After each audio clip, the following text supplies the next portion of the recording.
Shalom. This is Hadassah Basaiwan returning to the book of Revelation.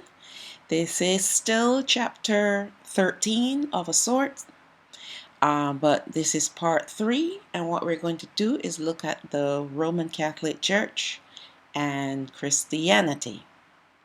Now, all Roman Catholics consider themselves Christians or, part of the Christianity movement. But not all Christians are Roman Catholics because you have the Pentecost, evangelicals, and they're quite different from the Roman Catholic Church according to their doctrines and so on and so forth.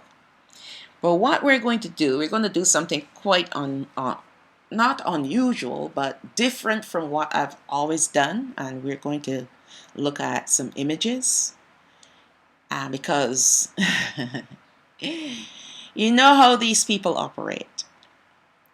I've been in this truth business for a very long time. Even before I was awakened, the Father started showing me things with symbols, logos of the sort, those kinds of things that represent businesses.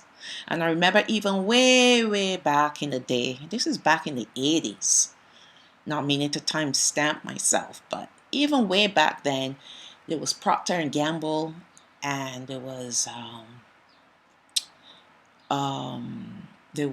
Johnson and Johnson, and there was another one called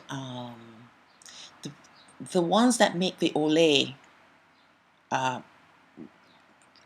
skin treatments, hair, skin products. And way back then, as a young person, I was made aware that these people were actually like the owners of these businesses are involved in satanic worship. Way back then, I found out about this. And I remember, I don't know who I received it from, but it was someone that, and we didn't have internet in those days. No, we didn't even have computers in those days. But ask me how I found out about this, I really don't know. When I said we didn't have computers, I mean my family didn't have a computer. There were computers, there were the giant things that were in offices, but not the household item computer, the laptop, the smaller version computer, you can put on the table. However, I guess it came to me like a newsletter, and that's the only other form, and this was in the islands, so imagine how much farther away from technology we were back in those days, in the 80s. So I received this. I guess it was a newsletter. That's the only conclusion that I could because I don't remember how I got this information, but the information that was given to me was to look at the logos. And in the logos, you see like a ram's head, you see a few other things. But at the bottom line, it says that these people are satanic worshipers, and when you buy their products, you are partaking in their satanic worship. So it was a call to ban these items. Don't buy them, because when you buy them, you're supporting them and supporting satanic worship. And I remember for the longest while, I still do, I stopped buying any product by Johnson & Johnson. Johnson & Johnson, they made shampoos, a lot of baby products. But they make adult products as well. Oil of Olay, that was the one. That was another product. Crisco was on the list. These names came, like they were sealed in my brain, because I made a point never to purchase anything that was made by these people. And that just grew and blossomed as the years went by. And then we have computer, we have internet, and we now have information at our fingertips. We have other people doing their research and they put it online and you can go and you can access on the internet. Well, up to 10 years ago, you're able to get a lot of different information because there was something called freedom of speech. Now, if you are trying to do research and you're looking for certain facts, you're not going to find them. I remember a few years ago, about 5 years ago, I was able to find a lot of information regarding Christianity. One of the things that I came across is that Christianity is not what we think it is. And Christianity was around longer than when what they claim is Christ, because they claim Christianity comes from Christ. Right? That was the basis on which churchgoers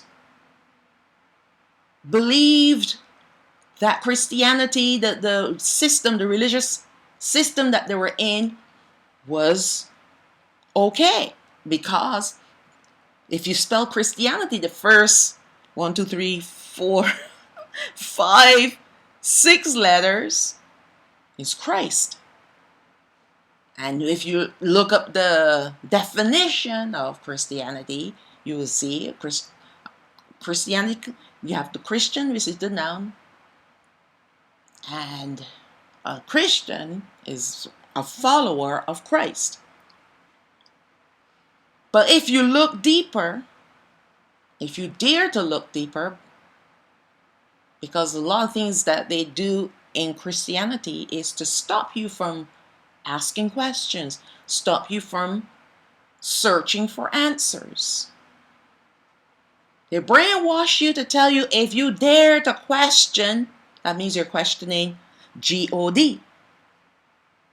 We're not supposed to question their God. We're supposed to just receive and believe. So, I'm the kind of person I ask a lot of questions, so I was labeled a troublemaker. That's okay.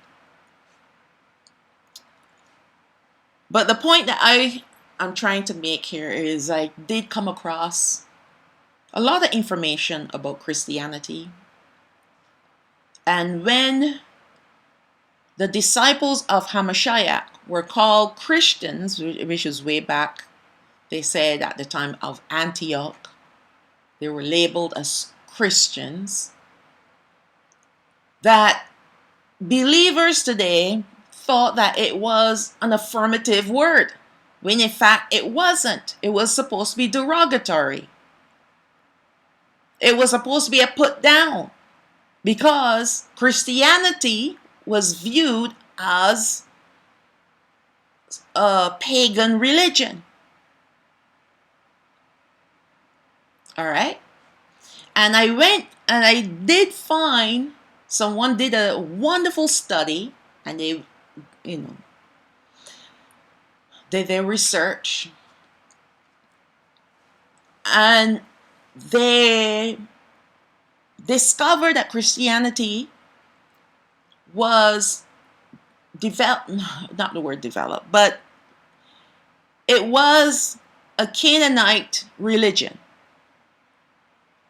It came from the Canaanites, just like Yahweh and those other names that people love to call. I'm going to show you some things that's going to blow your mind. All right? Blow your mind. This study was supposed to be a very short study, and as usual, when the Father takes me in, I can't say no. So it's a 2-part series, and I started going down this rabbit hole, and I just got deeper and deeper and started unraveling a lot of stuff. So, okay, I was looking for this piece that this person did. And there were several, not just one. Can't find anything. You can't find anything on the internet anymore. They've completely scrubbed it. They scrubbed it. If you look up Christianity, they'll tell you it started with the disciples at the time of Christ. And Christianity began with Christ. All right? You're not going to find anything to contradict that. In fact, a lot of information that used to be on the internet is scrubbed. It is scrubbed. All right? And you know what? It's going to get worse. It's going to get worse. That's why I said to y'all, if you don't have a physical Bible, make sure you go out and purchase a physical Bible. One with pages. You don't have to get one of those big clunky ones. Get a nice small Bible. Get one that has both Old and New Testament. Know why? Because there's talk about changing the Bible. They're going to use the AI to rewrite the Bible, and they say they're going to do it correctly. No, I don't know what that's supposed to mean. I guess they're saying that the current Bible that we read from is incorrect and inaccurate. So now they're going to make a more accurate version of the Bible. I guess it would not have any male or female genders, pronouns. It'll be there, it's, them, those kind of things. So we're going to see where all of this is coming from. Oh my goodness. You're going to see where all of this started and where it's headed. All right? So let's get started. So this is chapter 13. This is part 3. It is called The Roman Catholic Church and Christianity. Now we're going to do a different kind of study because we're going to look at, in somewhat detail, the Roman Catholic Church and Christianity. I touched a little about this entity to show its close ties to the religion of ancient Egypt. And today I want to expand this study to show how Christianity is also a pagan religion taken from the religion of ancient Egypt. And you know what ancient Egypt took? They took it from the Babylonians. And we remember, if you remember, that Nimrod was the king of Babel, right? Back in those days. And where did he get his religion from? The fallen angels. He was after the flood. And before the flood, there was knowledge on the earth. There was technology on the earth. Technology that you see today is nothing new. The fallen angels had given a lot of knowledge to mankind, which they weren't supposed to do so. They weren't supposed to do it. But they did it to corrupt the people. So even after the flood, that knowledge didn't go away. The people, the Nephilim, that was the giants, that were the children of the fallen angels and human women, they were washed away. The fallen angels, because they're spirits and they can transform themselves, they didn't have to be on the earth when the waters came. But the ones that mated with the women, that married the daughters of men, they were put in prison. They are locked away. But the other fallen angels, because there are other ones, those are the ones that we are witnessing today. We don't see them with our eyes, but we see the effects of their wickedness. All right. So, pagan religion started even before the flood, and even before the fall of man. Because where did religion first start? There was only one time that this idea of serving someone else other than Allah Hayam started. It got started when Lucifer turned worship upon himself, and he caused a third of the angels to do likewise, to worship him. That was the beginning of religion. That's why the Most High stripped him of his glory and cast him down. And that was the beginning of religion. And then he took it into the Garden of Odan. And he enticed Adam and Hawa with knowledge. Knowledge to be like gods. Although they already were exhibiting the glory of Al Hayam, they were already in his image. But the quest for more power always leads us to the dark places. Always will lead us to the dark places. Because when we desire more than what we already have, it means that you're full of lust. And lust does not come from the Father. So religion was started even before Adam and Hawa were in the Garden of Odan. So we're going to look and see how the Roman Catholic Church what role they're going to play, because we know the Roman Catholic Church is going to become the whore of Babylon. And we're going to look at Christianity at the same time, because they claim they're Christians, right? So we're going to tie the two together, because that's what happened. You know, we looked at what Queen Helena did. She claimed that she was a Christian. And then her son, he was the emperor of Rome at that time, Constantine, he eventually became a Christian. Now these people, they serve other gods. And they created other gods. Yet they call themselves Christians. So it's a bit of a conflict, because in order for our people in those days to remain alive, they decided to accept the command and the demand of Constantine, which is, if you want to live, you have to denounce who you're worshiping.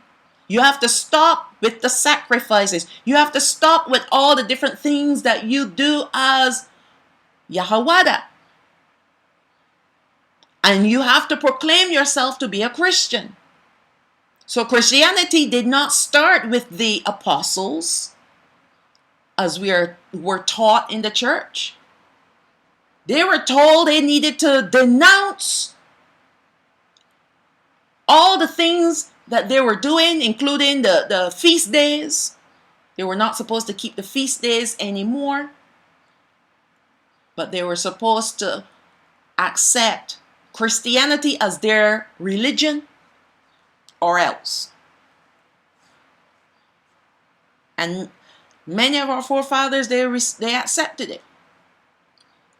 The ones that didn't were killed. So Christianity is not what people think it is. It's not what people think it is. And the few that do die, collateral damage. For the devils, for Satan. He doesn't mind death. He loves death.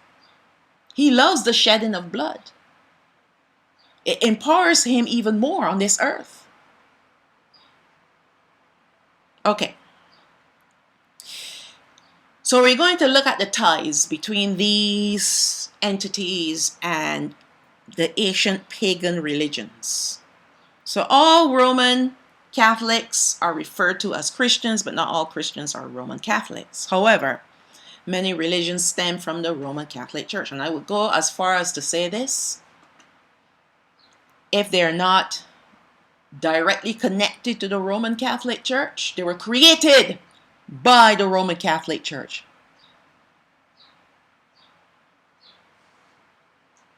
But people aren't going to believe this.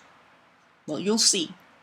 And one other thing that I've said is that one day, very soon, the world is going to hear that all religions serve the same gods.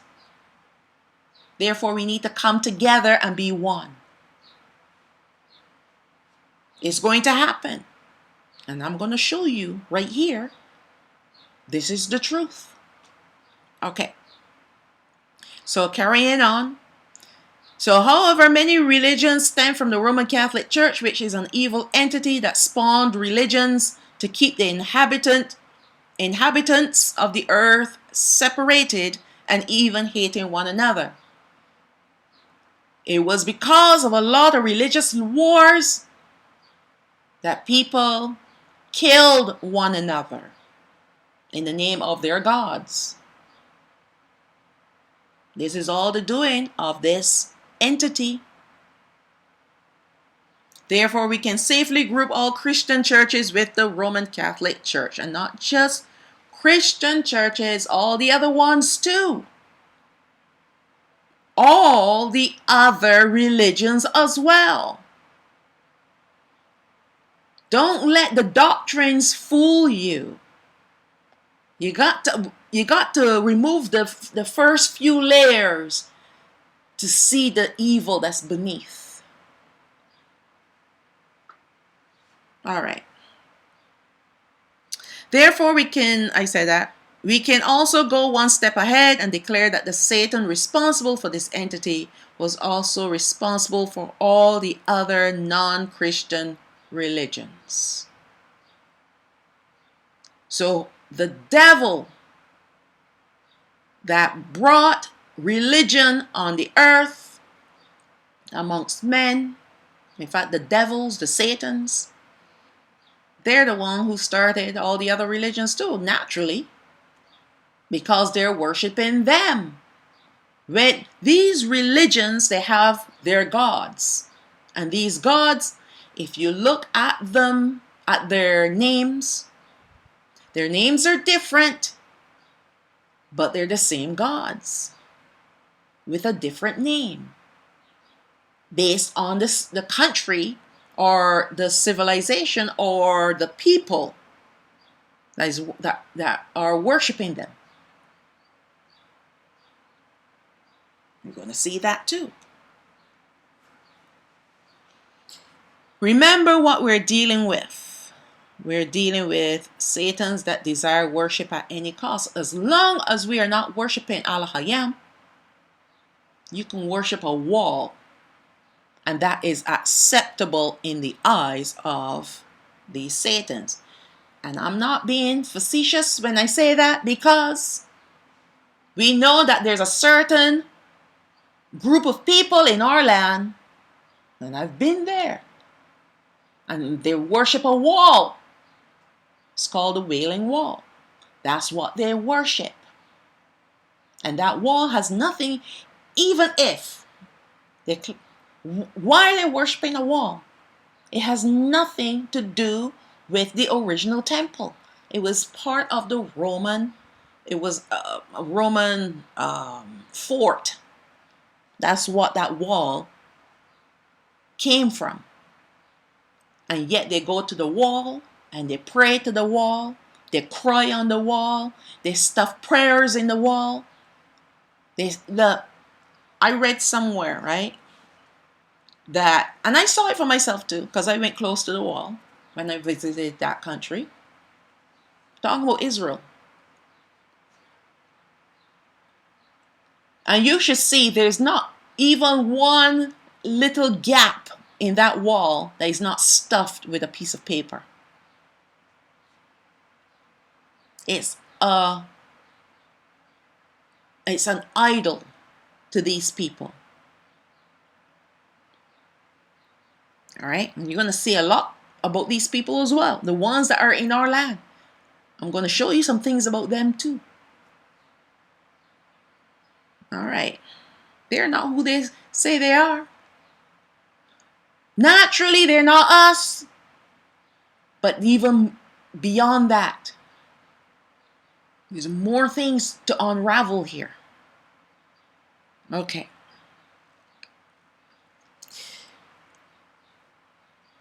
We are looking at the whore of Babylon and how she will be blossomed, rising from the Roman Catholic Church entity. And she will be referred to as the great whore of Babylon. Are you going to see why the Most High, Yahweh himself, is going to deal with this entity? They gave the judgment of this whore 3 chapters in the book of Revelation. You will find many, many writings on the origins of Christianity that will say Christianity stemmed from Judaism.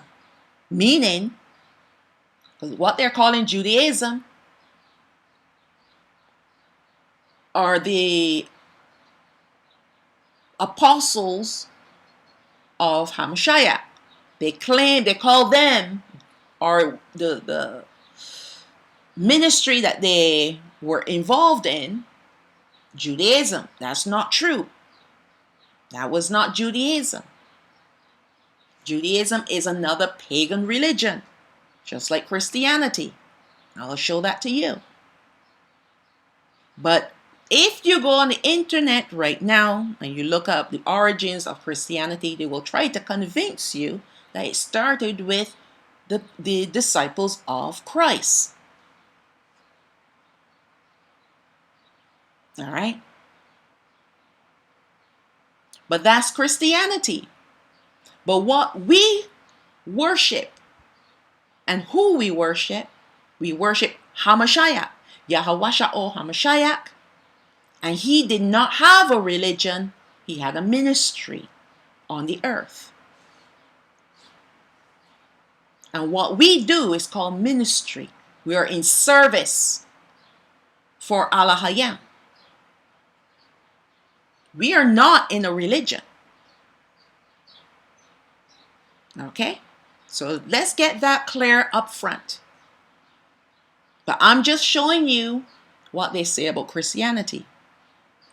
Now they will also go as far to say that the early Christians were persecuted and killed, and yet there are writings that said Christians were separated from Jewish believers. And this is the part that got me a little confused. Now, if you're claiming that the early Christians were persecuted and killed because of their beliefs in Christ, how come they are separated from the Jewish believers, even way back then? So that means that Christianity was not and is not and will never be from our brethren. And who they call Jewish is not our people either. We're Yahawada. When something is ish, when you add ish to a noun, whitish, blackish. It means it is like black or it's like white. And in this term, in this word here, Jewish, like a Jew. Jew meaning abbreviated for Yahweh. Like us, but they're not us. So even they're telling us, and the rest of the world is telling us, they're ish people because they're not the original people. But yet they were separated.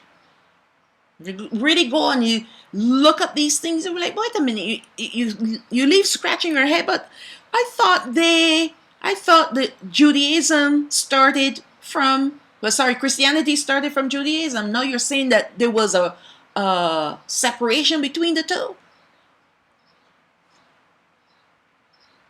Okay. So it makes these two religions separate from each other. This is according to the internet now. That's what I'm saying. They scrub a lot of information, the truth, and they throw things in there to keep you confused. All right? Yet they claim that Christianity came from Judaism. How can you separate the two if one sprang from the other? One evolved from the other. All right? It's like one is the parent, the other one is a child of the parent. How are you going to separate the two? Because the two are one. And yet, when you look at what Christians believe and you look at, for example, Judaism, you see a complete contrast of beliefs. But we're not even going to go there. It's not necessary. We already know that Judaism is completely different from Christianity.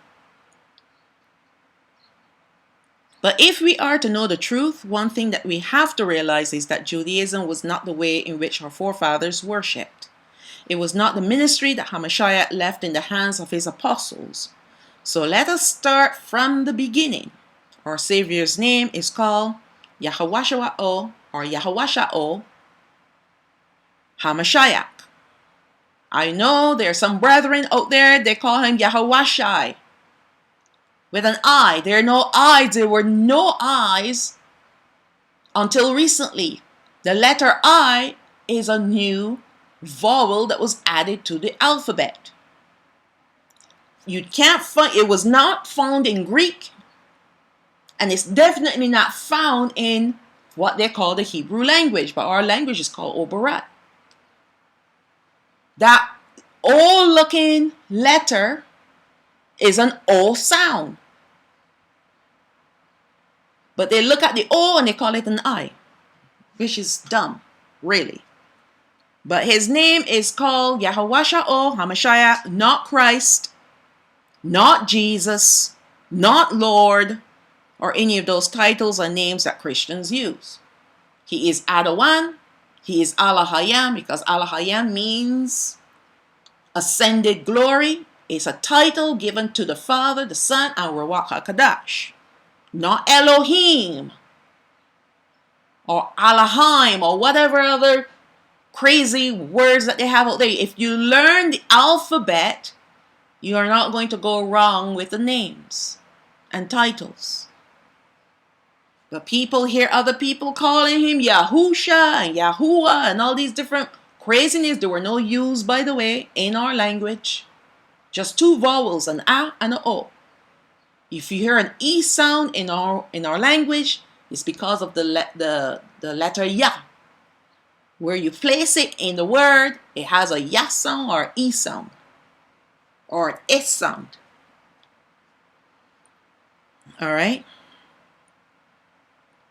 The ministry that he left behind was never Judaism or Christianity. Christ is not his title either. I know a lot of our brethren still call him Christ.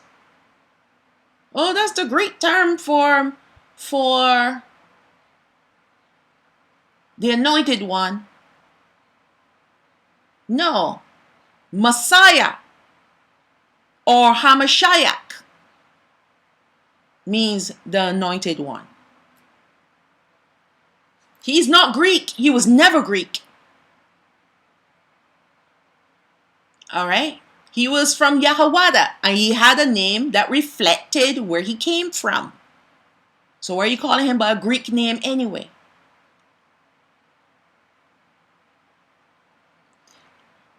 Okay, and these titles were later adopted. These titles that they have given him were later adopted. Christianity came from the word Christian, which also comes from the word or title Christ, none of which describes our Mashiach, but another Christ, another Messiah, the anti-Messiah. Christ is the English word for Christus, which is Latin, and Christos, which is Greek, which means anointed. Yet it is not our anointed one that this title describes, but Satan himself, as he is referred to as the anointed cherub. I bet you didn't know that. Satan was called the anointed cherub because he had a very high level, a very high rank amongst the angels. He was above all the other angels. He was covered in jewels. He was beautiful to behold. And he was a musician. He was a singer and a musician. All right, let's look at Ezekiel chapter 28, verse 14. You are the anointed cherub that covers, and I have set you so. You were upon the holy mountain of Alahayam. You have walked up and down in the midst of the stones of fire. He was that powerful. Alahayam made him so. But what he did, he turned upon himself. He turned the worship of Alahayam upon himself and wanted to elevate himself above Alahayam. That's pride. One very important thing that we have to understand is that Yahawasha'o is of the tribe of Yahawada, and so his name and titles should depict his heritage and not Greek, English, or any other language. For one thing, the etymology will not mean the same as in Oberai, our language. But what the evil powers that be have done is to equate all these pagan names and the titles to have the same meaning. Hamashiach's name, as Hamashiach's name. For example, one thing that I discovered too, and you can't find this anywhere now on the internet. If you look for the etymology for Jesus, because there were no J's either in our language or in Greek, right? It was Jesus. But when you found, this is some years ago, I did all this research before. When you looked up the etymology of Jesus, it was GE means earth and Sus means pig. So his name put together means earth pig.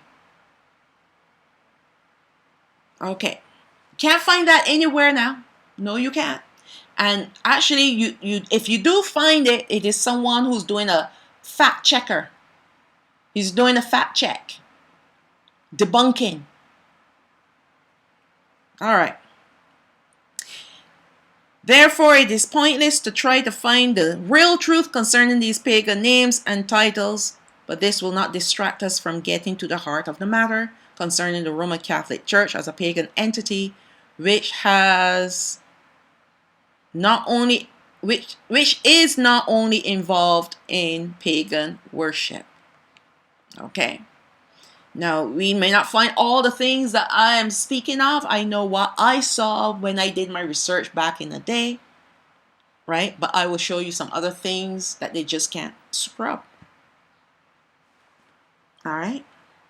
It is interesting to note that Helena, mother of Constantine I, was a Christian and was even made a saint for discovering the cross of all things.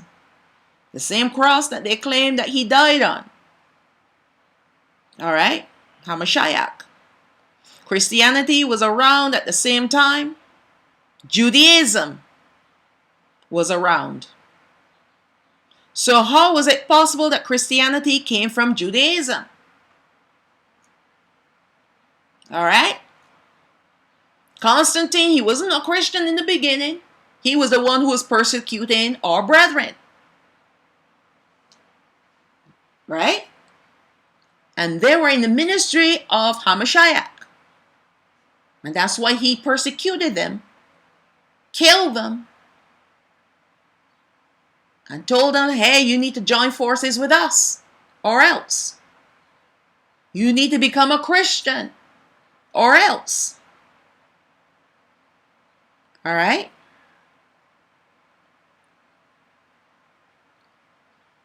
What these Christian historians refer to as Judaism was in fact the true ministry that HaMashiach left on the earth to cause his people to repent of their sins and follow after him.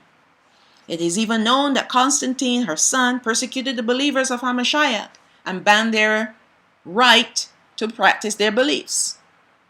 Constantine formed the Nicene Council to make sure his persecutions were carried out against our people. So here's an extract taken from Wikipedia.com. Under Constantine the Great, Jewish clergy were given the same exemptions as Christian clergy. Constantine, however, supported the separation of the date of Easter from the Jewish Passover, stating in his letter after the First Council of Nicaea, which had already decided the matter, it appeared an unworthy thing that in the celebration of this most holy feast we should follow the practice of the Jews, who have impiously defiled their hands with enormous sin and are therefore deservedly afflicted with blindness of soul. So he's calling our people, our forefathers, blind. Let us have nothing in common with the detestable Jewish crowd, for we have received from our Savior a different way. Yet, HaMashiach walked with his people. He never walked with the Romans. He left his ministry in the hands of his people. He did not leave his ministry in the hands of the Romans. Now you look at Theodoret's ecclesiastical historical history records, the epistle of the Emperor Constantine concerning the matters transacted at the council, addressed to those bishops who were not present. It was, in the first place, declared improper to follow the custom of the Jews in the celebration of this holy festival, because their hands having been stained with crime, the minds of these wretched men are necessarily blinded. Let us then have nothing in common with the Jews, who are our adversaries. Let us studiously avoiding all contact with that evil way. For how can they entertain right views on any point who, after having compassed the death of the Lord, being out of their minds, are guided not by sound reason, but by an unrestrained passion, wherever the innate madness carries them, lest your pure minds should appear to share in the customs of a people so utterly depraved. Therefore, this irregularity must be corrected in order that we may no more have anything in common with those parasites and the murderers of our Lord, no single point in common with the perjury of the Jews. This is how they felt about us, our people. And yet, they want to proclaim Christianity as being, as coming from the original apostles. And this is the hatred that he had put out there through the Nicene Council against all brethren. All right. Don't worry, we're going to get to the images pretty soon. We're just laying a foundation here, okay? Here we see Constantine persecuting our people for killing his Lord. when in fact Constantine did not worship Hamashiach, who was crucified by the Roman soldiers, by the way. His Roman soldiers crucified the quote-unquote Lord, the one that he claimed that he worshipped. All right? Our people betrayed him, but it was the Roman soldiers that beat him and nailed him to the stake. And yet we were the depraved ones. And that is the irony of it all. So which Lord is he talking about? Definitely not Hamashiach. Okay. Yochanan chapter 19 verse 1. Then Pilate therefore took Yahushua and scourged him. And this is Pilate the Roman. Okay. He was a Roman soldier. He was like one of those top brass type people. Don't know his title. Could care less. Oh my goodness. This is going to be a doozy to go through. Oh my. Verse 2. And the soldiers plaited a crown of thorns and put it on his head. And they put on him a purple robe. Now remember that color, purple. All right. Verse 3. And said, Hail, King of Yahuwah. And they smote him with their hands. Then the soldiers, when they had crucified Yahushua, took his garments and made 4 parts, to every soldier a part. I didn't even bother to finish that verse. I just wanted you to see they were the ones who beat him. They're the ones who mocked him. They're the ones who put the thorns on his head and then nailed him to the stake. And yet Constantine claimed that we killed his Lord. Now our people Yahuwah, by the persuasion of the religious leaders of Yahuwah, offered up Yahushua to the Romans for crucifixion. And today we're still bearing that curse until it is rolled away when we are regathered. However, for Constantine to try to look and smell like a lily on account of what they had done, the actual act of crucifying Hamashiach, is nothing more than hypocrisy, with the intent to do evil against our people on behalf of the Satans. There is nothing new under the sun. Therefore, we can establish that Christianity could not have come from Judaism, especially if what they are calling the ministry of Hamashiach, Judaism, which it is not. If they're calling Judaism the ministry of Hamashiach, it is not that. Hamashiach had a ministry where he led his disciples to the worship of his Father, who is Allah Hayam Yahweh, to walk in righteousness and in holiness, to walk in his laws and his commandments and do them. But not this Judaism. Now there's a line parting these two religions and kept them parted. So where did Christianity really come from? As it did not come from the ministry of Hamashiach and his people, our forefathers. Judaism is still practiced today by the people in our land. And that religion is definitely pagan. Without getting into too much history about Judaism, know that this religion is also into mysticism, called the Kabbalah and the Talmud. These elements of this religion truly shows anyone and everyone what they are really all about. But we must focus on Christianity for now. You're still going to see a little bit about Judaism. What is Christianity and how does the Roman Catholic Church play a role in this religion? Let us look at some of the pagan symbols and beliefs of this pagan religion, bearing in mind that we're also speaking about Christianity. Don't forget that.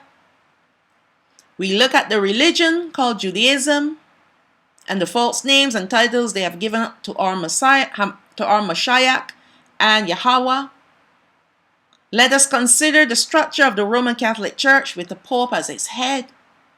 The Pope is said to be the representative of Peter, the apostle. of Yahushua. Then there are cardinals, bishops, priests, and deacons. Cardinals wear red, bishops wear purple, and the Pope wears white. Now, the reason why I called out those colors is because the whore of Babylon is dressed in red and purple. The bishops wear a mitre, which is the shape of the mouth of a fish, symbolic of the god Dagon. All right, so now we're going to look at some images. But before we move on, yes, I think I covered that. So the Pope wears white to give you the illusion that he's holy. And his cardinals, they wear red. And the bishops, they wear purple. But those are the two colors that the whore of Babylon wears. All right, so let's move on. Dagon was an ancient northwest Semitic god worshipped by the early Amorites. Remember we talked about the Amorites? And by the people of Ebla and Ugarit. He was also a major god, perhaps the chief god of the biblical Philistines.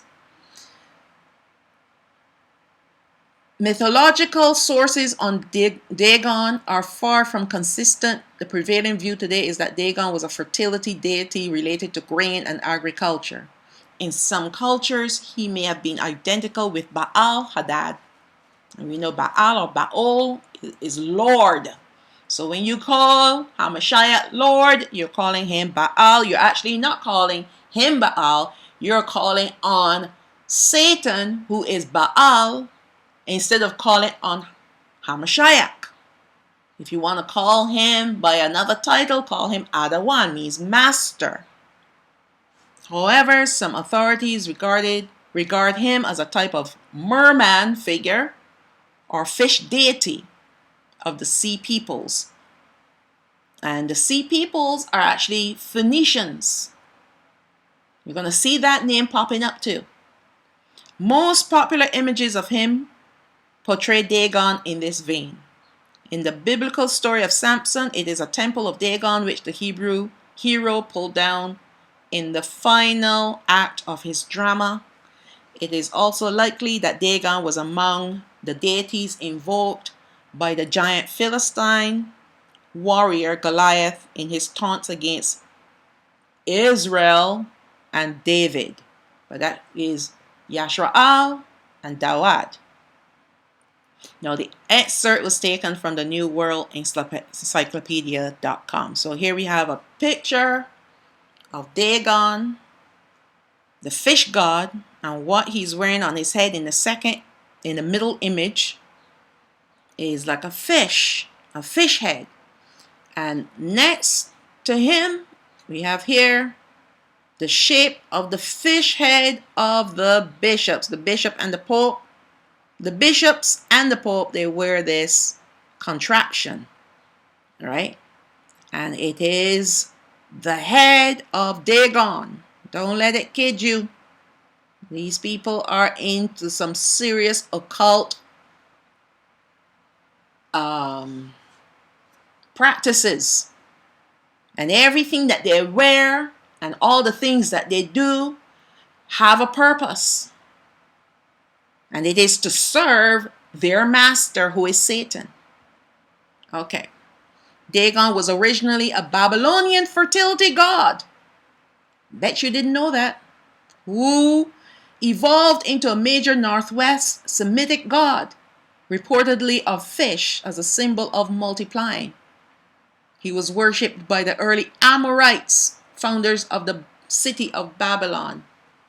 And you know Amorites were giants as well. You have the sign of the fish that people love to put on their cars or they wear it on their bodies. That's Dagon, by the way. That's Dagon. The Father said, do not worship any image. Do not bow down to it. All right? Okay. First, Shamawa'al, which is Samuel chapter 5, verse 1. And the Philistines were the descendants of Matzorayim, by the way. Matzorayim is Egypt. Took the ark of Allahayam and brought it from Ebenezer unto Ashdod. When the Philistines took the ark of Allahayam, they brought it into the house of Dagon and set it by Dagon. And when they of Ashdod arose early on the morrow, behold, Dagon was fallen upon his face to the earth before the ark of Yahweh. And they took Dagon and set him in his place again. And when they arose early on the morning, behold, Dagon was fallen upon his face to the earth, to the ground, before the ark of Yahweh. And the head of Dagon and both the palms of his hands were cut off upon the threshold. Only the stump of Dagon was left to him. So Yahweh said, I will not share my glory with another. I'm not going to share my space either. And he says that about our heart. We can't have Mammon and him in our heart. We can't have any other idol in our hearts and expect him to come in. He does not share anything with anyone. It is all or none. And what he has done there, and what he did do, is to prove who was the true and living, breathing, moving Allahayam compared to this statue. And it had to be on its face before him. And he cut off his head and his hands. All right? And it made the Philistines afraid, because they broke out with hemorrhoids. But that's a story for another time. But I just show you that Dagon was a pagan, or still is a pagan god, and he's still being worshipped. You see the head, the mitre of the bishop there, that's Dagon. All right, that's one god, okay? We see that the Catholic mitre has the image of a fish's head, which is symbolic of the Philistine god called Dagon. This should come as no surprise, as this entity called the Roman Catholic Church uses many different symbols and have beliefs from different religions, because at the end of the day, it is going to bring all religions under one umbrella. Now, this symbol of the fish's head is Babylonian and also taken from the early Amorites. And that's why you see all these people, they pay respect and homage to the Pope, no matter what religion they're from. They bow down and kiss his hand. All right.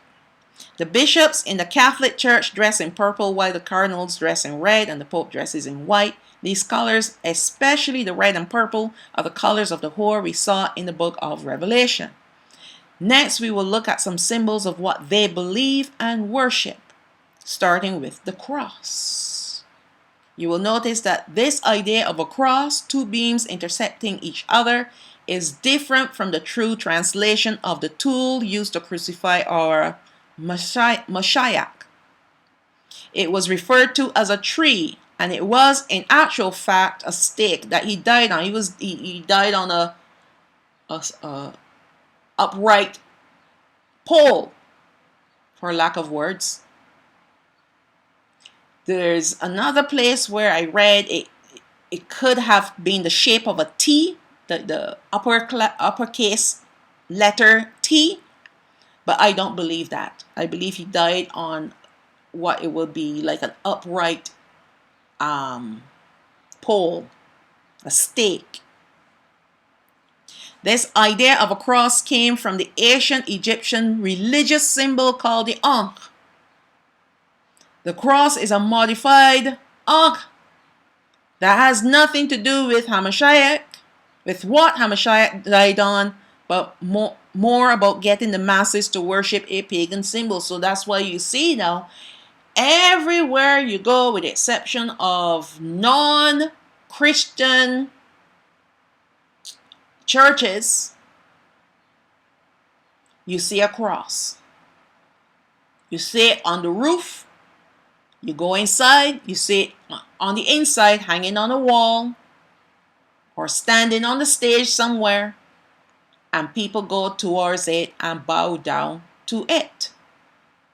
Don't worry, I did it too, because I was in ignorance. When I became a so-called Christian back in those days, I used to bow down and worship the cross.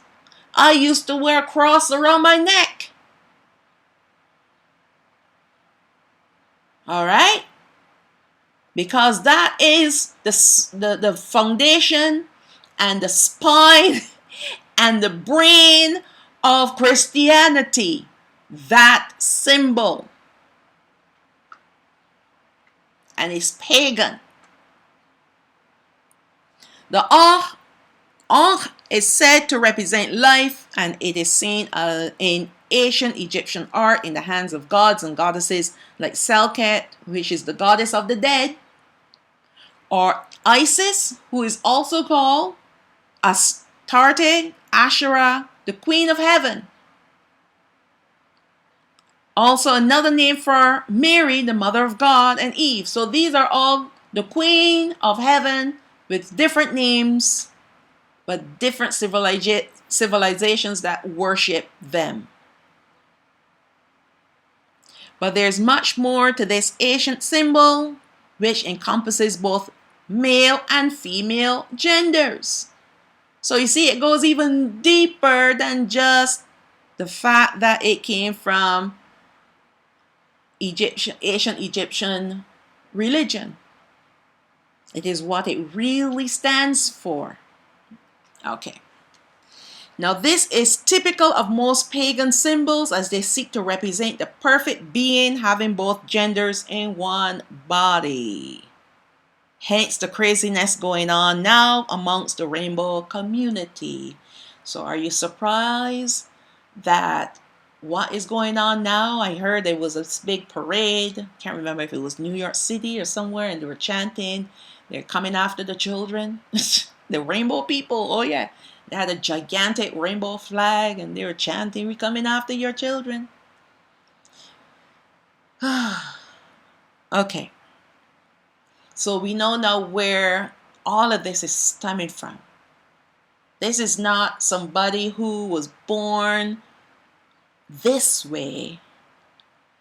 It is about a person that is possessed with an evil spirit. That's what it comes down to. It's not an imbalance. If you want to call a mental insanity, if you want to call it insanity as a mental, problem, okay, fine, call it that. But at the bottom of it all, it is all satanic possession. All right? For a man to desire another man, or a woman to desire another woman, and then they're taking it to the children, and then they're changing themselves. That's not natural. That's not normal. It's not even because of the stuff going on in your body. And I'm talking about the hormones. All right? There is satanic possession involved here. All right? And you're seeing this happening more and more. This is rising to the surface more and more. Why? Because the powers that be that are running this world, and I'm talking about the earthly agents of Satan, they're all part of this community. They are all involved in this community. They may not come right out and say they are this way, but they condone it, they pass laws, they are in support of them. So you cannot support something if you're not part of it. And when you look at the majority of the people that are running this world, prime ministers, presidents, you name it, they are either two genders in one body, or they are married to one who has both genders in one body. I'm trying to be as cryptic as possible because of the algorithm, okay? All these people that you see on television, do not believe your eyes just because they have long hair and they wear enough makeup that you can chisel. You can chisel it off. You can chip it off with a knife. And they dress a certain way. Do not let their dress code and the fact that they have long hair fool you. And it's the opposite for women. Cut their hair in a mannish way. They take enough, pills.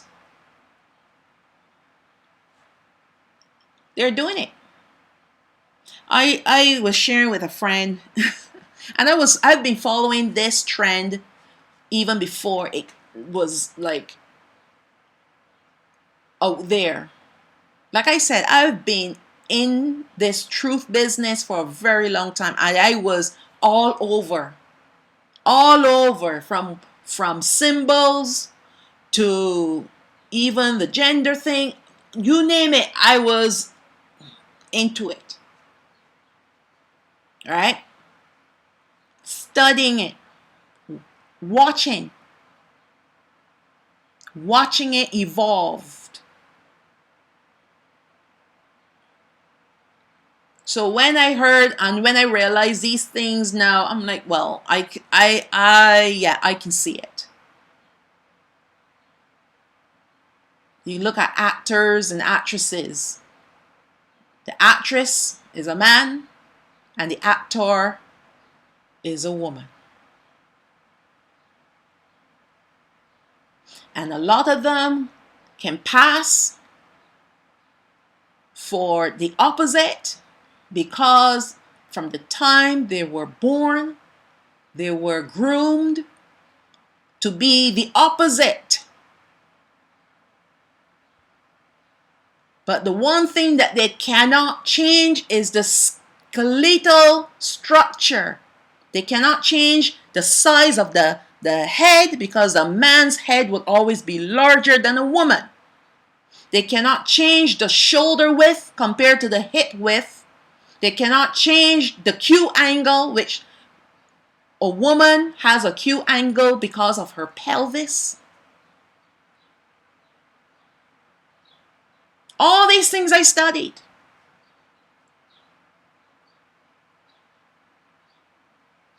All right? And there were many people out there that were putting it out there and they were called crazy. But I watched it because there was a ring of truth to what they were saying. A ring of truth. And look what's happening right now. Look what's happening right now. Craziness. Craziness. So don't let these people fool you. They're all part of this evil package. All part of it. Now, even the Christ on the cross creates the same shape as the cross on which it is hanging on. Have you ever seen these entertainers, how they come out and they spread their hands from east to west? They're making the sign of the cross. You see entertainers wearing even crosses on their chests. Even the alphabet people, they wear crosses. Now, that to me screams like It screams to me that the cross cannot mean what we were meant to believe it means. Because if these pagan people, if these wicked people are wearing it, then what does that tell you? What it means.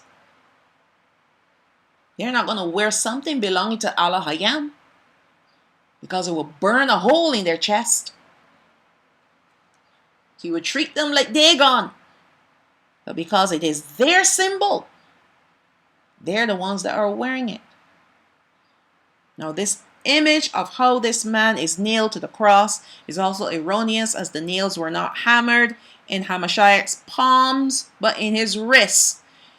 We see in a lot of Catholic images of their Christ with the nails in the palms of his hand, and that is impossible because the weight of his body and with those nails in the palms of his hand, the nails would have ripped right out of his hands. So the strongest part would have been at the wrist. And that's where our Messiah, our Mashiach, was nailed at the wrist. Now they said, if you look at the image here in the middle, you have his feet are separate, when in fact they were together. One nail through the 2 feet. And the reason why it was done that way is, and he wasn't hanging like that either. His hands would have been above his head and nailed together, as well as his feet nailed together, and his feet would not be hanging all that length of that length. They would have had it with a bend at the knees. The reason why they would do it like that is because it would prolong his agony and it would prolong his death, because the natural instinct for a person, when they're hanging like that, they start to suffocate. So when they push themselves up, they'll be able to breathe. But at the same time, they're prolonging their death, because if you suffocate and die, you die quickly. But if you push yourself up so you can get a breath, you prolong your death. And that was why the crucifixion was one of the most horrendous way to die. And the Romans created it. All right. Well, not that they created it, but this is the method of which they use to crucify criminals. So both his feet were pinned together and nailed. His hands wouldn't have been nailed above his head and not outstretched as below's image. Also, to prolong the agony of the person nailed to the stake, his legs would have been propped up under him, allowing him to pull himself up to avoid suffocation. So this, even the image of this so-called Christ on the cross is wrong. All right? It is wrong because it is not about the correct information. It is about what they want you to believe and worship. So we have here the cross. And we see in a lot of churches, they get 2 poles and put them together and create this wooden cross. And then we have the Ankh here. This is a very simplified image of the Ankh. And I'm going to explain what these parts of the Ankh represent. So the cross here is a modified Ankh. All right. The only thing that it doesn't have is that curvature on the top. Okay. Many Egyptian gods and goddesses are seen with this Ankh. A lot of them. And this is one here, Selket or Serket. She's the goddess of the dead. So why would, if the Ankh is supposed to represent life, why would the goddess of the dead have this symbol? Big question. And a good question at that. The following will show how paganism is tied to the Roman Catholic Church. Nothing speaks louder than symbols and hand gestures, and this is what these secret societies, and including the religious institutions like this church, operates on this level. It is to send messages to fellow agents and, of course, to their gods, the fallen angels, to show their alliance and allegiance to them. This is all around us and even in our homes, but we are often ignorant of such symbols because many people do not want to believe that there are such things happening around them. You know, people love brand name clothing and they wear it on their heads, they wear it on their chest, and they wear it on their feet because it's a brand name, and their favorite actor or actress or singer or sports person is wearing it, so they want to wear it too. That symbol for Nike, that's a symbol for Satan. All right? It's symbolic of a lightning bolt. A lot of these different symbols that you take for granted in your home, in your car, even the symbols on the car. All right? But we're not looking at symbols that rule the world. We're looking at this entity called the Roman Catholic Church and how they use their symbols to draw people into pagan worship. So we have here the modified Ankh with the eye of Horus. That's Horus there, and that's ancient Egypt. And then we have here the bishop's staff or the crosier with the modified eye of Horus. This is the eyeball, and this whole thing here is an eye. It's supposed to be like this, except it doesn't have the part across like that. All right, but that's an eye. And then we have another bishop's crosier. I hope I called that correctly. And look what it has. It has two snakes. Oh my goodness. It has two snakes. And there's going to be an image. It's going to come up. Maybe not. I don't think it's coming up in this section, but I'm going to refer to it again. I'm going to refer to it. I don't know. Maybe I can do this in one go because this is going a lot faster than I anticipated. But we'll see. Because I call this part 3 and I have a part 4. But we'll see. Because there's a lot of heavy stuff here, right? So this is the bishop's crosier and it has the two snakes. So this is, I'm going to come back to this to show you. In fact, I wouldn't have to come back to this one. I have it later on with another image that has the same symbol. And right there in the middle of it all, the cross. So you have the two serpents and the cross in the middle. All right. Unbelievable. I don't think I finished reading this. But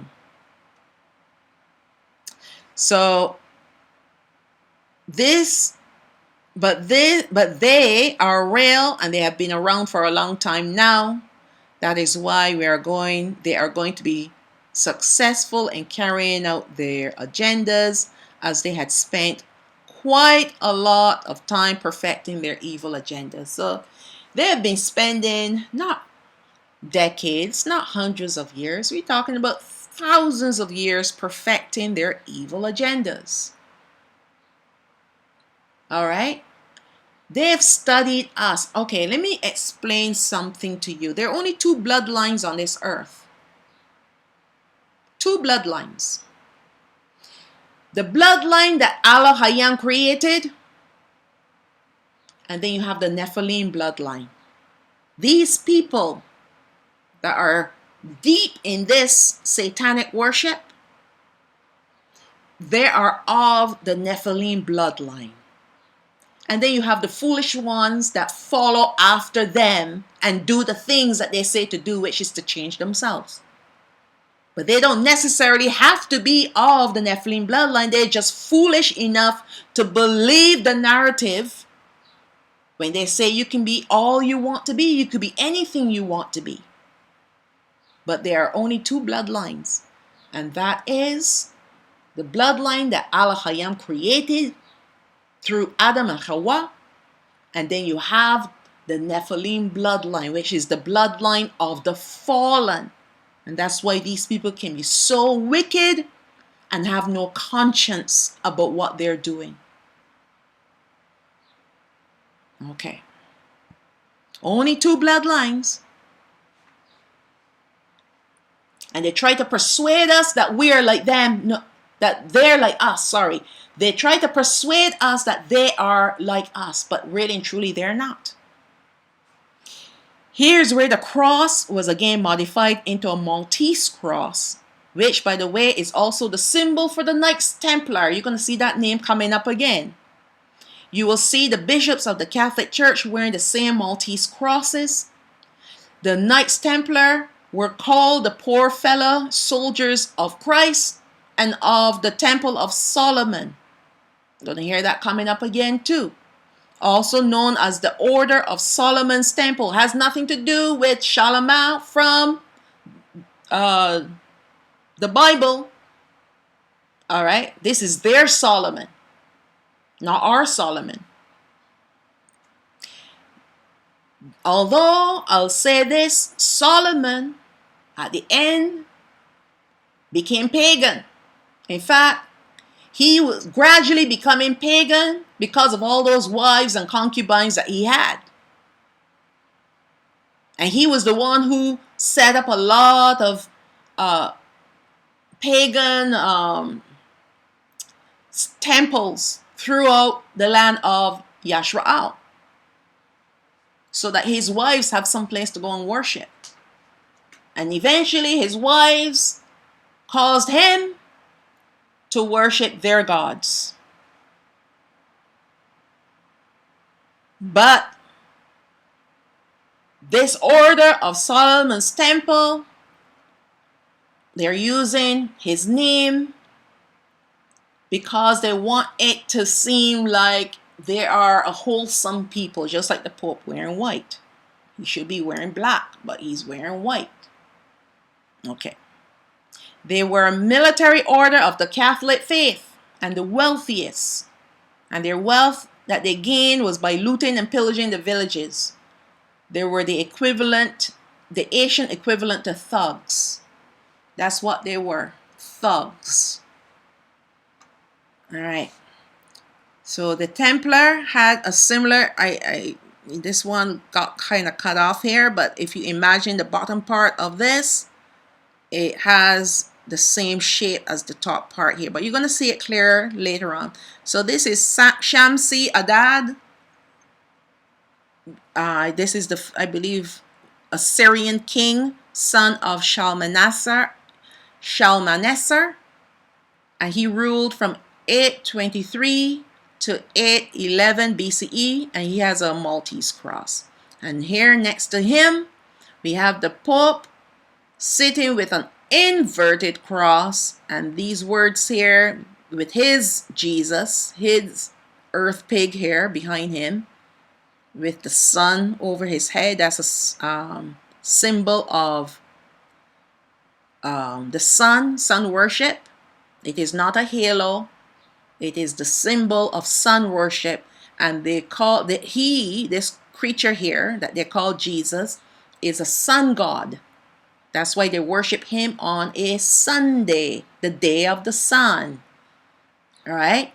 So this halo around his head is supposed to be, well, what they claim, they want it to symbolize holiness, but in truth, it is to symbolize that he is the sun god. And it says here, love your enemies, I will come soon. These are the words here in Latin. And notice, Latin was the original language of the Romans. And these people, the Roman Catholic Church, they're still using Latin in their liturgies. So they're still Romans. All right. So look at what he's sitting under, an upside down cross. And he's wearing the mitre. This is the Pope here, one of those old popes. Can't remember which one he is. But that upside down cross, that's definitely pagan. But you know what some Catholic people would argue and say? They would say that, oh, it just simply means that Peter said, hang me upside down. I'm saying that he is the descendant or the representative of Peter, not descendant, the representative for Peter, and Peter was hung upside down. This is just to pay homage to the fact that Peter was crucified upside down. That's what they were trying to convince us to believe, but it is a lie from the pit of hell.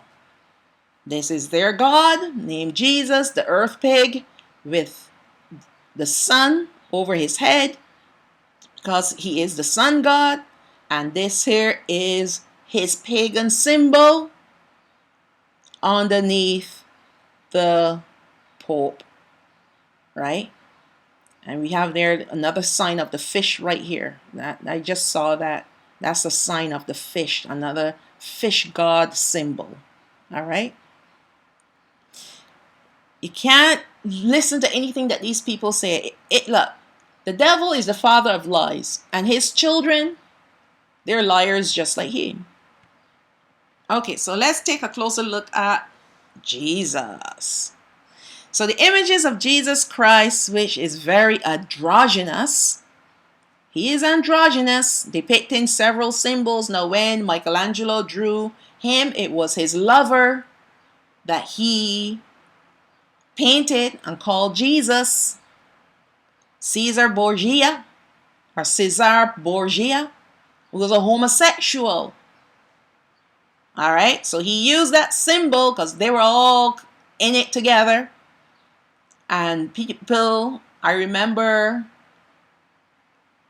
most homes would have one of these looking Jesuses in hanging on their walls in an almanac or something. That was a pagan idol, by the way. We know our Messiah, our Mashiach, looks nothing like this. But let's read on.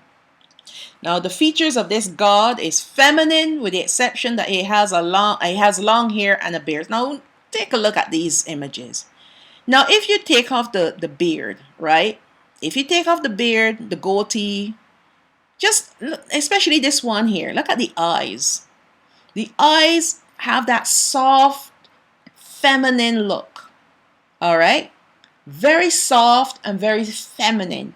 Now, if you remove, imagine this beard is not on its face, and that facial hair, the mustache, it would be a woman. I kid you not. It would be a woman. All of them have that very, especially look at this one here. Remove the beard. Let me put that here and blot the beard out. Does not look like a woman? Yes, it does. Yes, it does. All of them. Very feminine with very soft eyes. That is androgyny. And the gods that these people worship are androgynous. Every single one of them. Androgynous. Both male and female. So the beard is cloven like the feet of a goat. That was another thing that I noticed. Look at the beard. Who has a beard looking like that? Even if he had a cleft in his chin, the cleft would be hidden because the beard would grow out in the middle there. But this one here has it too. This one has it. And this one has it. Because it's supposed to symbolize the cloven feet of a goat. These people are goat worshippers. And we're going to see who that goat is in a moment. Now, the halo around his head is symbolic of the sun, with sun rays. Hence, this God is really Ra. This is Ra here. This is Ra. This is the same. different images, all right, with the same name, representing the same God. The Jesus is Ra. Later on, you're going to find out that he's also called Tammuz. We're going to get to that in a minute. And this one has the halo over its head. This one has like these sun rays coming from it. This one has just that hint of glow around its head. And this one has a clear circle around it. And you see the cross behind his head. We're going to get to the heart in a minute. Don't worry. Heart, all these things are pagan symbols. All right. So the hand up with two fingers is similar to the Baphomet's hand gesture, which we will look at later. The hand with the cross, the heart with the cross, we have it here. It's very apparent here or here, here, and here. It has fire and thorns. It's supposed to draw onlookers into the idea that he died for them because of love. He died on the cross. The thorns are wrapped around his heart. And yet there's fire emitting from his heart because it's supposed to represent passion. The passion of the Christ. All confusing. Now the heart symbol here looks nothing like a real heart, which I'll show you in the next slide. Well, not the next slide. The slide after the next slide. All right. It has nothing to do with a heart. It's a symbol. It's a pagan symbol. It is a symbol that was used by the Mayans and the Aztecs. All right? That's what it was used for. Used by and have their own purpose for using that symbol. Even the stylized heart that is used today is actually a modified triangle or pyramid inverted. Did you know that? You know the heart that they use for Valentine's?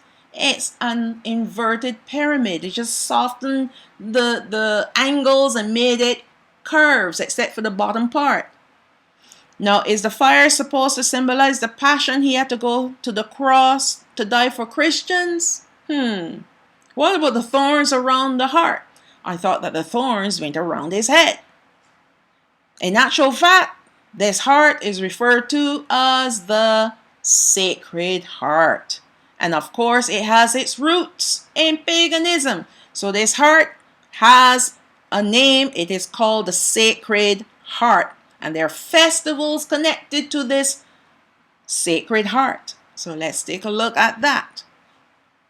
Now, the Roman Catholic Church celebrates this festival called the Sacred Heart Festival in the fall and in the spring each year, with rides and food and various other entertainment, because they want you to feel so happy to celebrate their pagan on holy days.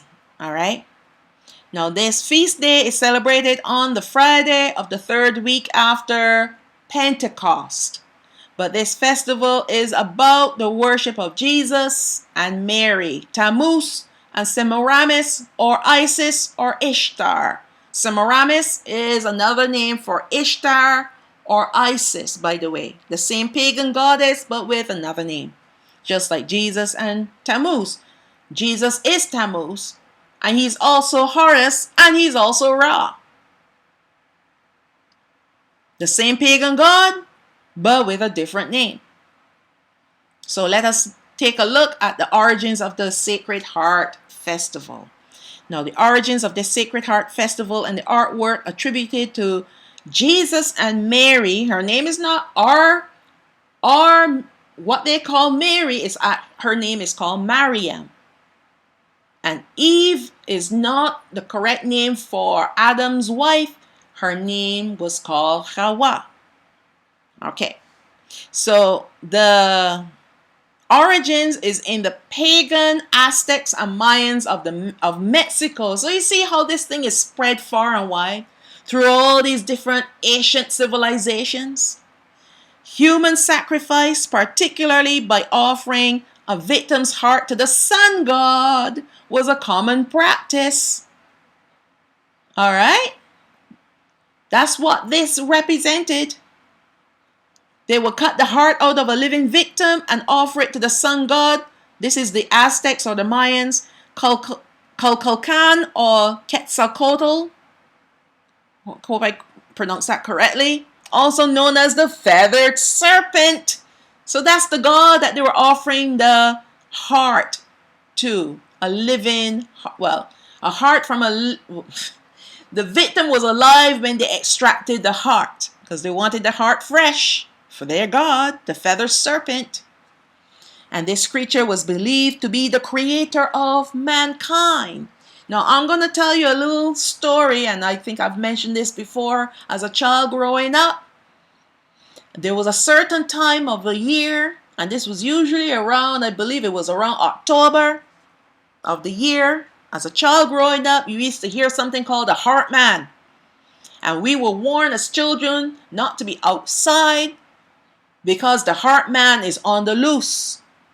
And what this Heart Man used to do, kidnap children. I don't know if it was only children, but people were missing. And when the bodies were found, the hearts were missing. I grew up with that. All right. And so when we read things like this, we know that we thought that it was a myth, but this thing used to happen every year. Every year, the Heart Man is out. The Heart Man is out, right? Of course, even when the sun goes down, you head into home, right? Because you don't want to be outdoors in case the Heart Man passes by and kidnaps you, you know? So we grew up hearing these things in the island. And because there was a lot of witchcraft too on the island, don't think that because it was a tiny little island and most of the people there were Yahawada, there are people, Negroes. There was a lot of witchcraft, and there still is a lot of witchcraft in the islands, right? And a lot of these sacrifices, because you have they call them the lodge people, but they're also part of the Masons, right? And lots of different things happening. And anyways, it's just amazing now that you can put things in their correct perspective and understand that that was not a made-up story. That was real. People were going around kidnapping other people and extracting their hearts to sacrifice it to their serpent. They might not have called him Kukulkan, but it was sacrificed to a god, to a Satan. We have here Sol Invictus, unconquerable sun, was the official sun god of the later Roman Empire. Symbols for this Roman god is a halo, sunburst radiate crown.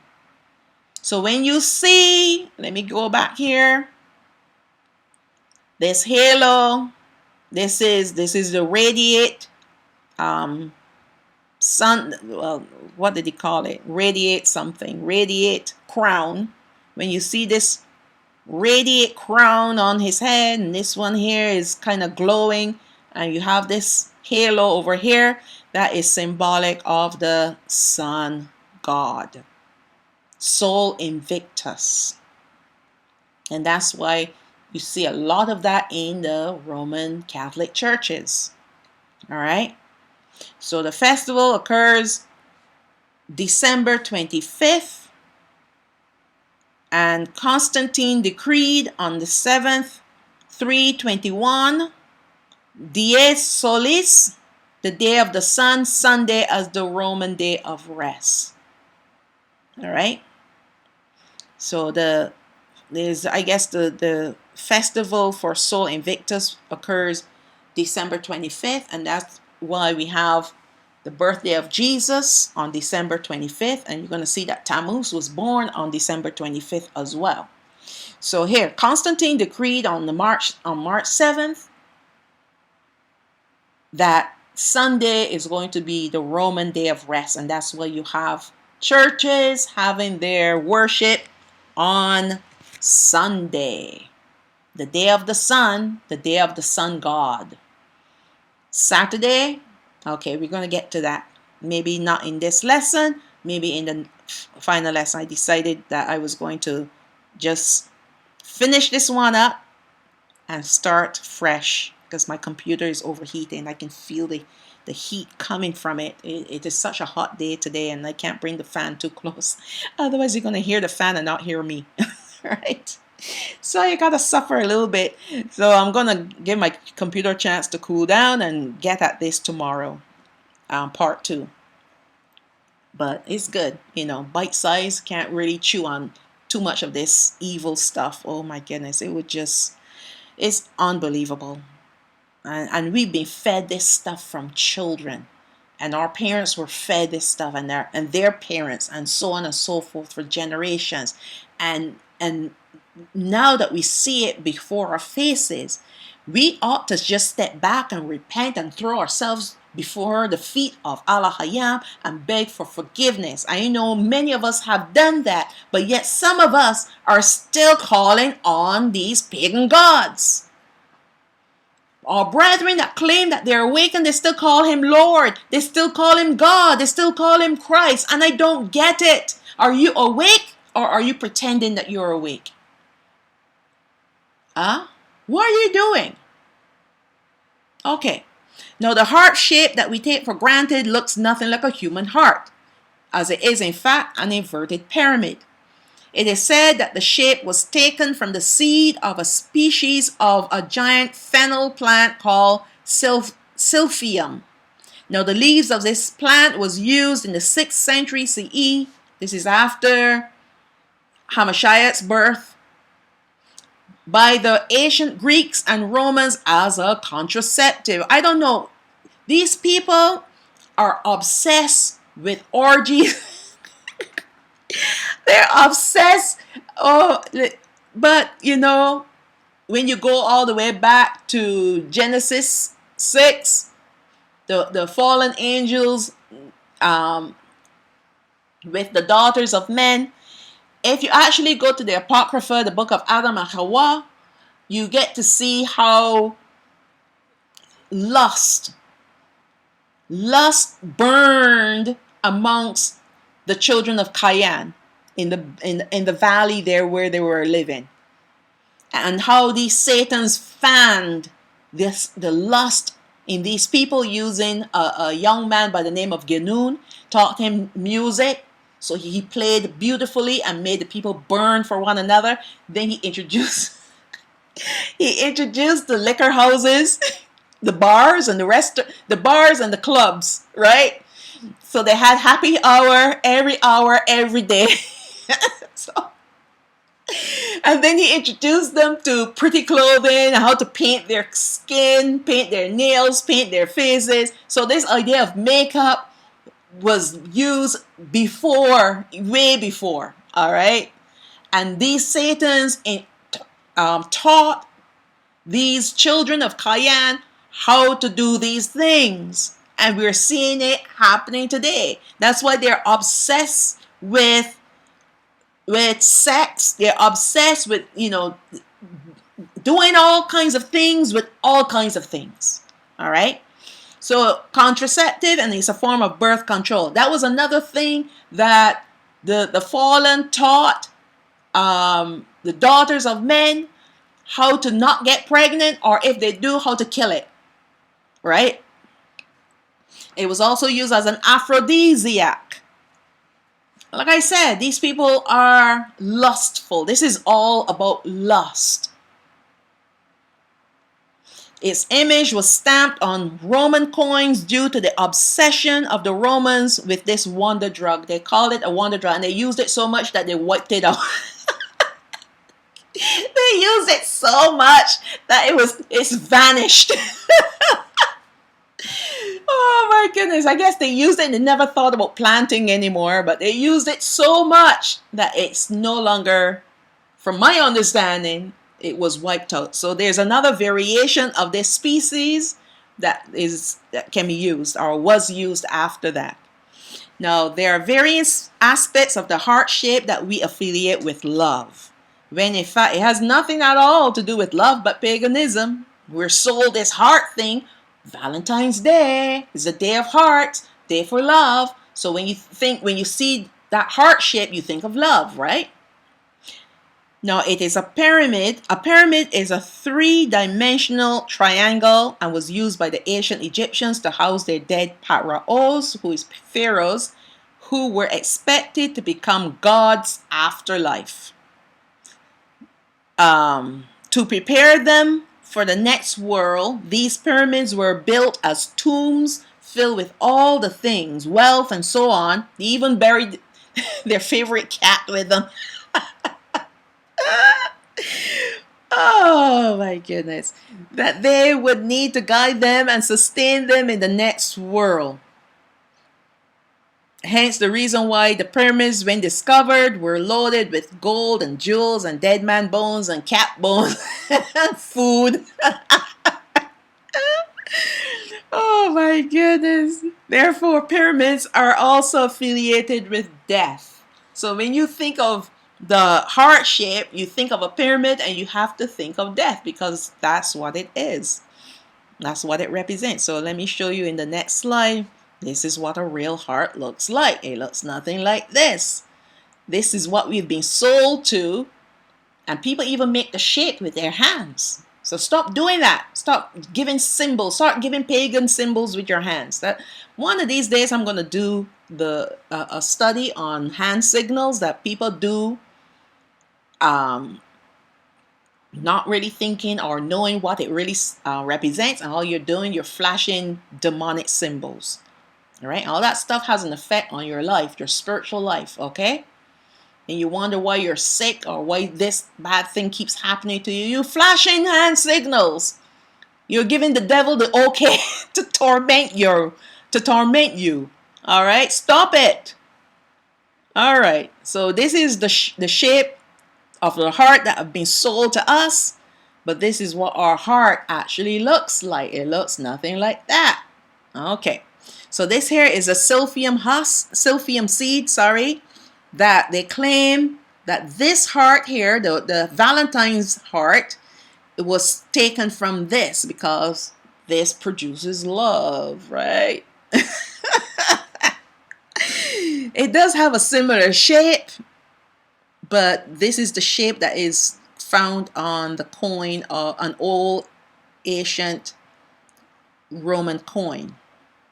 But yeah, this is what this other heart here is supposed to represent. But this here, if you look at the shape of the heart here, like with the exception of the curves here, you have the point down to the bottom, and it is rounded, and that's the reason why people would never think that it is this. So if all you have to do is round this up at the top, and you have a heart. And this is inverted, meaning upside down, because you know these people are all into inversion. All right, right is up, right is wrong, wrong is right, up is down, down is up, in is out, in is out, out is in. This is what these people are all about. Male is female, female is male. They're all into inversion. So this here is the pyramid and its rightful position. And this here is the upside down pyramid. And guess where this is going to take us? To the $1 bill. If you are in the US, all you have to do is get a $1 bill and look at the back, and you're going to see this great seal. And the pyramid with the all-seeing eye is called the Eye of Horus. The sun god, which is Egyptian, just like Ra, another Egyptian god. Well, it is the Egyptian god because that's who he is. Ra is an Egyptian god and he is the sun god. But there are other sun gods as well with different names, and they're Egyptian, okay? Ancient Egyptian gods.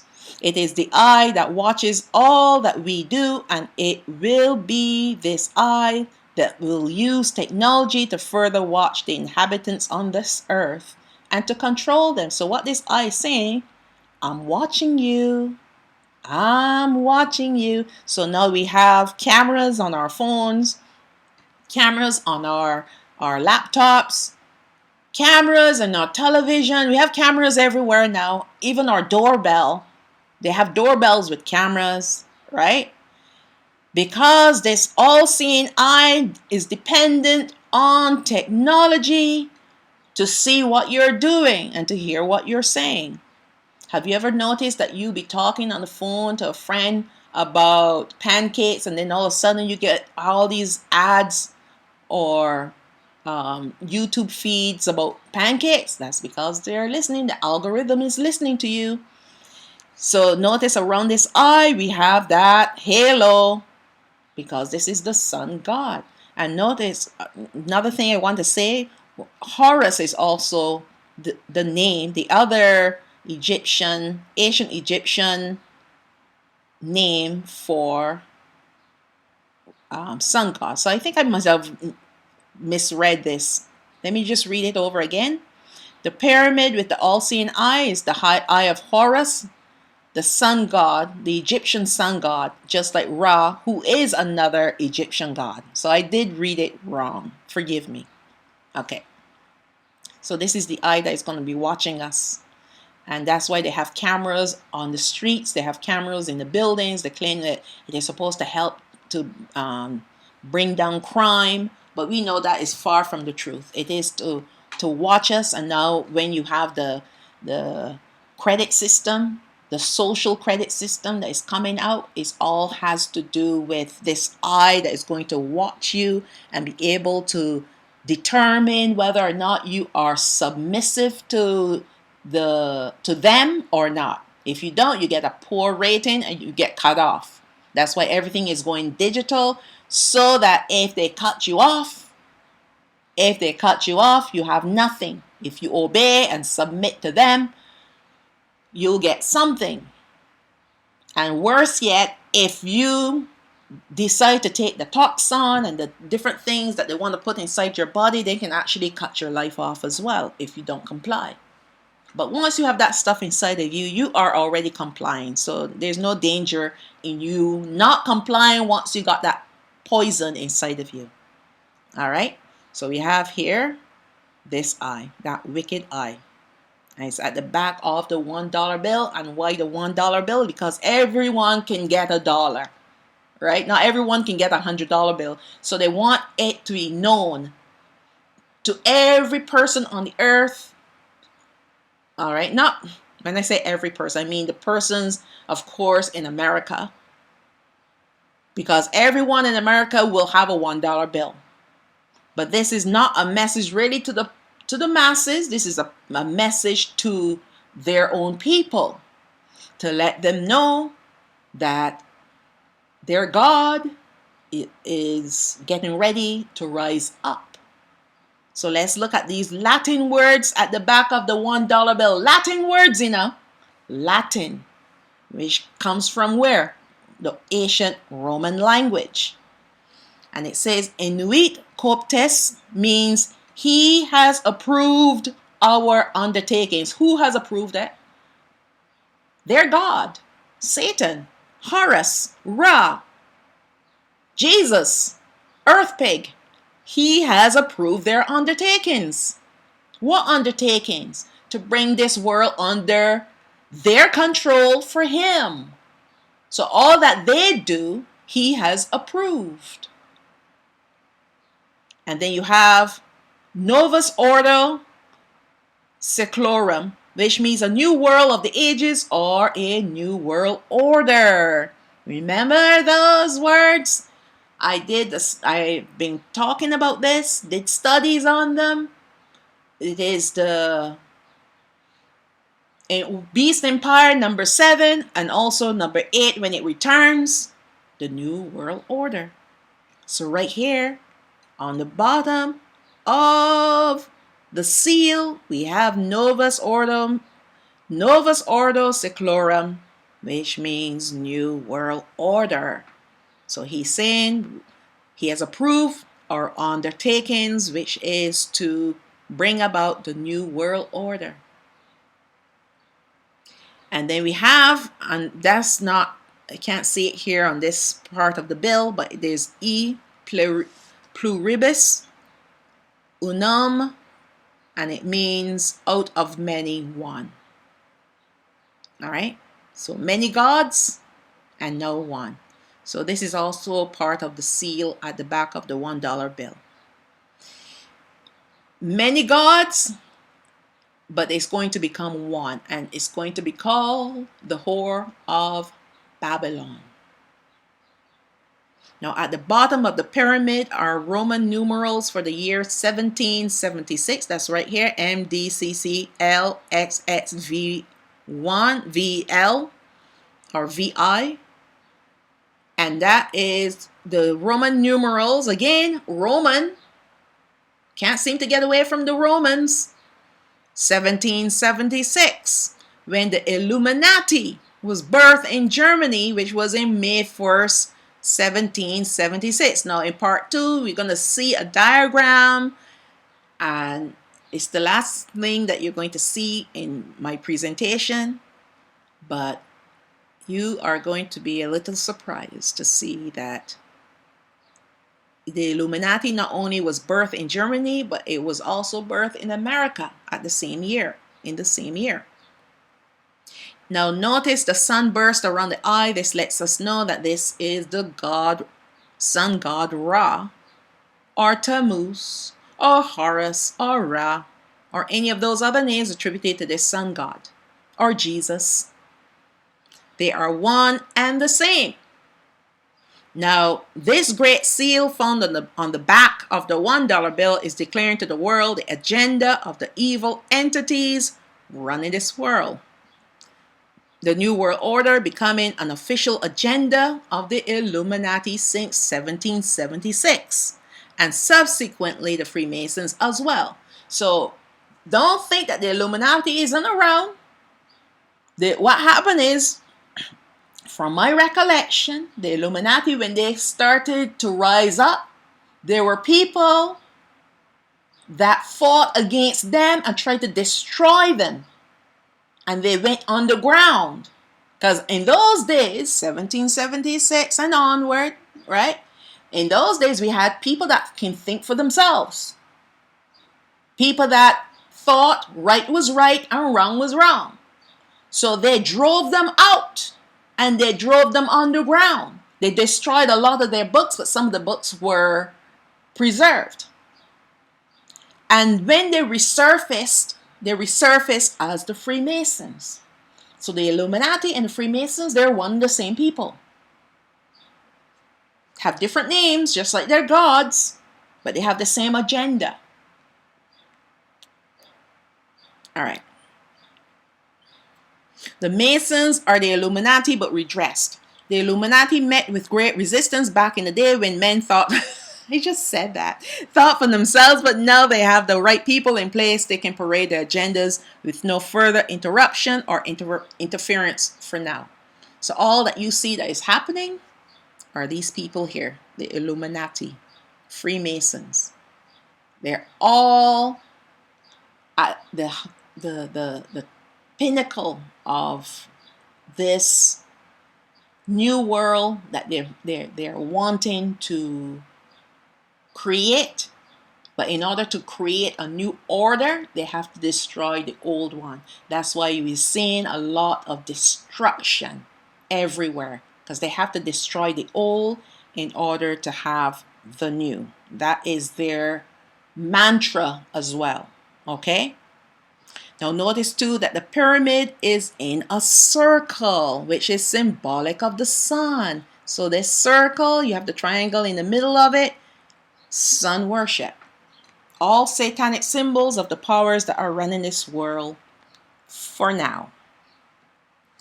And that is the ending of this part 3.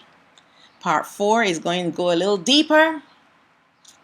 And it's probably a good thing that we stop now, because this is some pretty heavy stuff. You know, I kind of laughed through it all, because if you don't laugh at the devil, what are you going to do? You're going to cry? You know, the Heavenly Father, He laughs at these evil people. He laughs at them. right? To think that they have the power over him or over his people. So to make it a little light, yes, I kind of giggled here and there. If you're offended by that, my apologies. But we got to be able to shake this thing off and not let it hang upon us heavy, because this is some heavy, deep, dark stuff. We were going into the dark. You call it dark mysteries. All right, we're going into some heavy stuff, some deep stuff, some evil stuff. All right, and this is just scratching the surface. I'm just scratching the surface to show you how the Roman Catholic Church, the entity that it is and what it will become and why, how and why. So we gotta go this route. We can't ignore the obvious, because a lot of people, well, there's nothing wrong with it. Well, if after you watch this and you still feel that way, then you're lost. Right? You're lost. So with that, I say, let's get on. Let's say the blessing for Yashua, the Barayam, chapter 6, verse 24 to 26. The book of Deuteronomy, chapter 6, verse 24 to 26. Yabarakat Yahweh, Wayashamarak. May Yahweh bless you and keep you. Ya'ar Yahweh panayo alayak wa yachanak. May Yahweh cause his face to shine upon you and have favor upon you. Yasha'a Yahweh panayo alayak wa yasham lak shalawah. May Yahweh lift up his face upon you and give you peace. And I say shalawam, shalawam. All praises to the Most High. Abba Yah.